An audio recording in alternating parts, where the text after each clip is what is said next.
Welcome to my channel, where the scariest stories come to life. Before we dive into today's chilling tale, make sure to hit the subscribe button and turn on notifications, so you never miss a story. Now, let's get into the horror. I had decided to stop by a few yard sales in the neighborhood. I wasn't really looking for anything, just browsing to see if something caught my eye. After checking out a few sales, I was about to head home when I noticed an old metal box under a table at one of them. I asked the woman running the sale how much she wanted for it. She told me it had belonged to her uncle and that she had no idea what was inside. Then, after thinking for a moment, she said $5 would be fine. I handed her the money and carried the box to my car. As I held it, I thought I felt a faint vibration or hum coming from the box. I shook it off, assuming it was just my imagination, and drove home, curious to see what was inside. When I opened it in the kitchen, I found a small metal ball sitting inside. It was warm to the touch. The air around it felt oddly heavy, and there was a strange symbol etched onto the surface.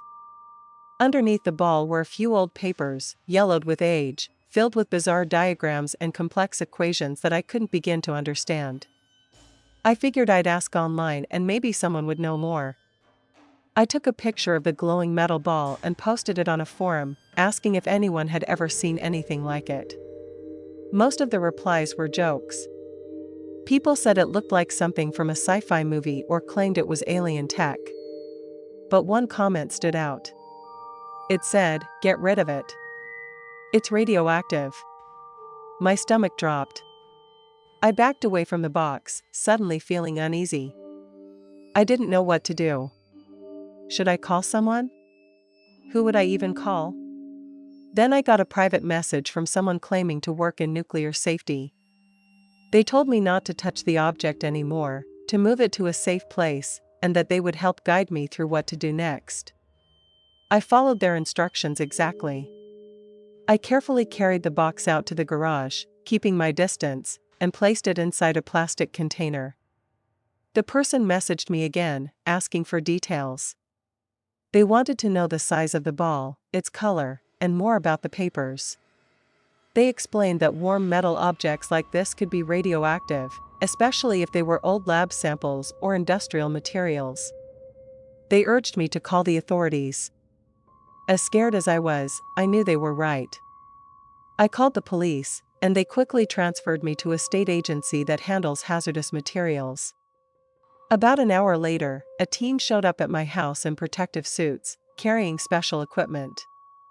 They scanned the ball with a device that clicked loudly, and the clicking got faster as they got closer to it.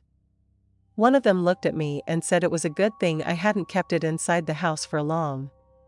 It could have made me seriously sick. They packed the ball and the papers into a heavy, lead-lined container and took it away. Later, I found out the police questioned the woman who sold me the box. She told them she had no idea her uncle had left behind anything dangerous. She said he had been a chemist many years ago, and the ball was probably something he had worked on and forgotten about. The authorities said they would investigate further, but I never heard anything else about it. For weeks afterward, I couldn't stop thinking about how close I had come to real danger. At first, it seemed like a fun little mystery. But it could have harmed me, or someone else, badly. Just because I was curious. Since that day, I haven't gone to a single yard sale.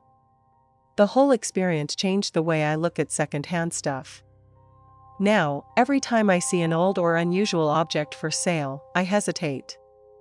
And I always ask myself, do I really want to bring that into my home? There was a woman in my neighborhood holding a yard sale. She had a few tables set up with old furniture, clothes, and little knickknacks. A few neighbors had gathered around, casually browsing the items. Tied to a post nearby was her small dog. It barked every now and then, nothing out of the ordinary. Down the street lived a larger dog, a big mixed breed that usually stayed in the backyard or was kept on a leash during walks with his owner. But that morning, something went wrong. The gate to the backyard had been left open, and the big dog slipped out into the street. At first, he was just curious, sniffing around, trotting back and forth like he was exploring. But then he noticed the people gathered a few houses down, and his energy shifted. His tail wagged as he bounded toward the yard sale, but as he got closer, his bark changed. It became louder, harsher, more aggressive. The dog locked eyes on the crowd and suddenly charged. People saw him coming and began to back away. A little boy screamed and dropped the toy he was holding, running to his mother in fear. The dog didn't stop. He leapt onto one of the tables, knocking over a pile of books and shattering glass all over the ground. The woman running the sale screamed, "Get away!" But the dog wasn't listening. He snatched a stuffed animal from the table and tore it apart like it was prey. Then he turned his focus to the small dog tied up nearby. The little one barked in warning. The big dog barked back, and then lunged. The woman screamed and grabbed the small dog just in time. The big dog began circling her, snarling and growling. She yelled for help as the crowd started to scatter. One man, who had been looking at books just a few feet away, ran over and stepped in between her and the big dog. He shouted, trying to drive the dog away. But the dog attacked. It sank its teeth into the man's leg. He cried out in pain and tried to shove the animal off, but it wouldn't let go. He fell to the ground, kicking and struggling, but the dog's strength was overwhelming. People screamed. Another man picked up a folding chair and hurled it at the dog. It hit the ground nearby but didn't slow the animal down. The dog let go of the man's leg only to lunge at his chest. The man raised his arms to protect his face as the dog scratched at him, growling and snarling. Then, finally, the dog's owner came running down the street. He yelled at the dog to stop. And the dog stopped. Just like that. The owner clipped a leash onto its collar and held it tightly. He kept saying he was sorry. But people were shouting. Someone had already called the police.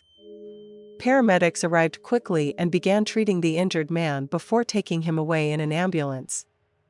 The yard was a mess. Glass everywhere. Tables knocked over. People shaken. Some neighbors helped the woman clean up while others stood in stunned silence, talking in low voices. The dog's owner apologized again, but no one seemed to hear him. As for me, I just watched it all unfold. I didn't say anything. I didn't move. But I know one thing. No one in this neighborhood will ever forget that day. I still think about Liz every single day. She loved gardening. Her yard always looked perfect, full of bright flowers and neatly trimmed bushes. Every Saturday morning, I'd see her out there with her gloves on, watering cans beside her, smiling as she worked. I'd wave, and she'd wave back. It happened on January 25, 2019. That Friday morning was unusually cold for Houston. I was in the kitchen making coffee when I heard 4 loud pops. At first, I thought it was just fireworks, but something didn't feel right. I looked out the window and saw someone running from Liz's driveway. They jumped into a black truck and then sped off. I ran outside with my phone already dialing 911. Liz was lying near her driveway, not moving. There was a small table and a few boxes near her feet, from the garage sale she had been setting up. Neighbors started coming out of their houses, looking shocked and confused. Paramedics arrived fast and worked on Liz, but I could tell it was bad. Later, I found out she died at the hospital. She was only 29 years old. The police said she had been shot at close range by someone who walked right up to her. A neighbor's security camera captured part of it. The footage showed a person stepping out of a black Nissan Frontier, walking up to Liz, pulling out a gun, and firing. Then they ran back to the truck and drove off. It all happened in seconds. Liz and her husband Sergio were loved by everyone in the neighborhood. They were high school sweethearts and had been married for about 4 years. They loved Star Wars and Harry Potter, and they always went to fan conventions together. That garage sale Liz was hosting that morning was to raise money for a trip to Universal Studios. It was supposed to be a special anniversary trip. After Liz died, everything in our neighborhood changed.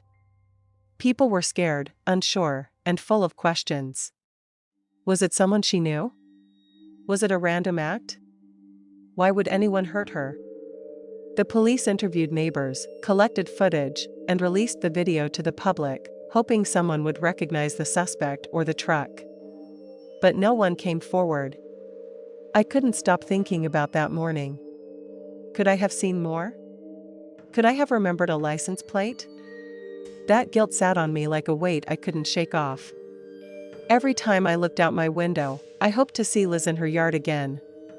I knew I wouldn't, but the hope still came. Her empty driveway became a painful reminder of what happened.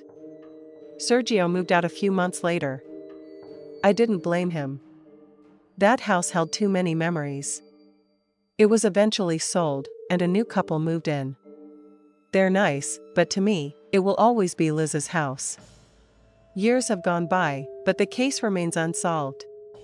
Every now and then, a news outlet runs a piece on Liz, hoping to keep her memory alive.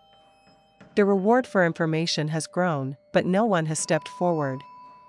It makes me angry to know the person who did this is still free.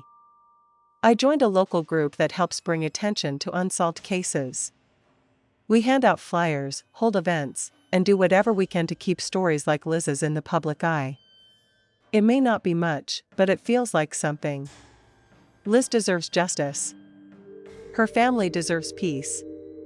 Every year, on the anniversary of her death, I leave yellow roses in her driveway. It was her favorite color. Other neighbors do the same. It's quiet.